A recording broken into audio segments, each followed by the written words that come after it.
They say room 307 is cheaper for a reason. No one tells you that at the front desk. They just slide the key across with a polite smile and avoid eye contact a little too quickly. That's what happened to Daniel when he checked in tired, alone, and needing somewhere cheap for the night. "Third floor," the clerk said, "end of the hall." Daniel didn't notice the hesitation. The hallway to room 307 felt longer than it should have. The lights buzzed faintly overhead, flickering just enough to make the shadows feel alive. By the time he reached the door, he already had the strange sense that he wasn't alone. He unlocked it anyway. Inside, the room looked ordinary. A neatly made bed, a chair by the window, a bathroom door slightly ajar. Nothing unusual except for the smell. Faint, metallic, like old blood. Daniel wrinkled his nose and set his bag down.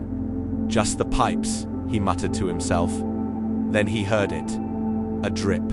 Slow, steady, coming from the bathroom. He pushed the door open. The sink was dry. The floor was dry. But the bathtub. There was something dark pooled at the bottom. Not water. Thicker, almost black in the dim light. Daniel stepped closer, frowning. Drip. A single drop fell from above, landing in the tub with a soft, wet sound. He looked up. Nothing. Just the ceiling. He laughed nervously. Okay, not funny. When he looked back down, the tub was empty. He stepped back. "All right, I'm done." Daniel turned toward the door and froze. The room looked different, older. The wallpaper was peeling. The bed sheets were stained.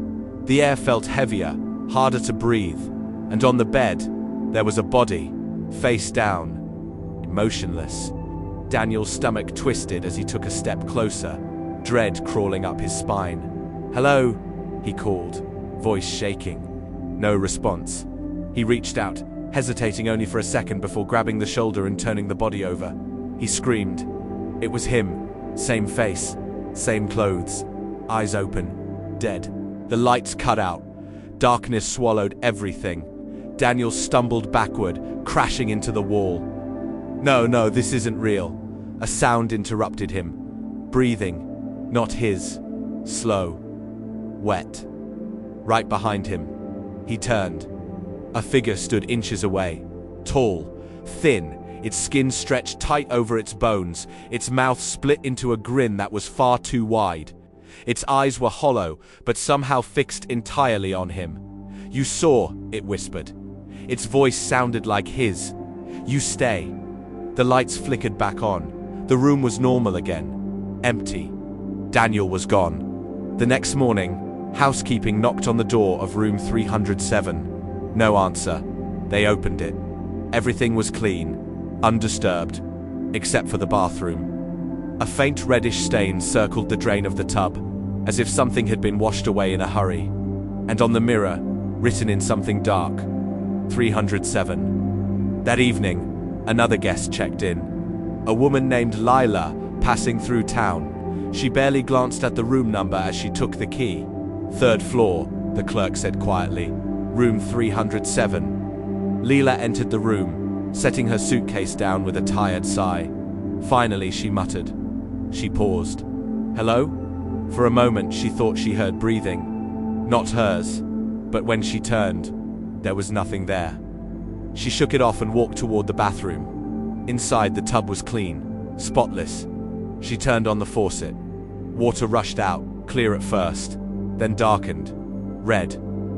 Lila stumbled back, slipping on the tile as the water continued to pour, thick and unmistakably blood. She scrambled to her feet and ran, but the door slammed shut before she could reach it. "Help!" she screamed, pounding against it. "Someone help me!" Behind her, the water stopped. Silence filled the room. Then, drip, drip, drip. She turned slowly. The bathtub was empty again, but the mirror showed something else. Not her reflection. Another version of the room. Rotting, stained. And in the reflection, she saw herself, lying in the tub, still, lifeless, eyes open. The lights went out. Her scream echoed once, then cut off abruptly. When the staff checked the room the next morning, it was exactly as they expected. Clean, Quiet. Empty. No sign of Lila. Just a faint metallic smell lingering in the air. The clerk didn't say anything as he logged the room as vacant again. He simply took the key, placed it back on the rack, and adjusted the sign. Room 307. Available. And somewhere, deep within the walls, something waited. Patient. Hungry. For the next guest to step inside.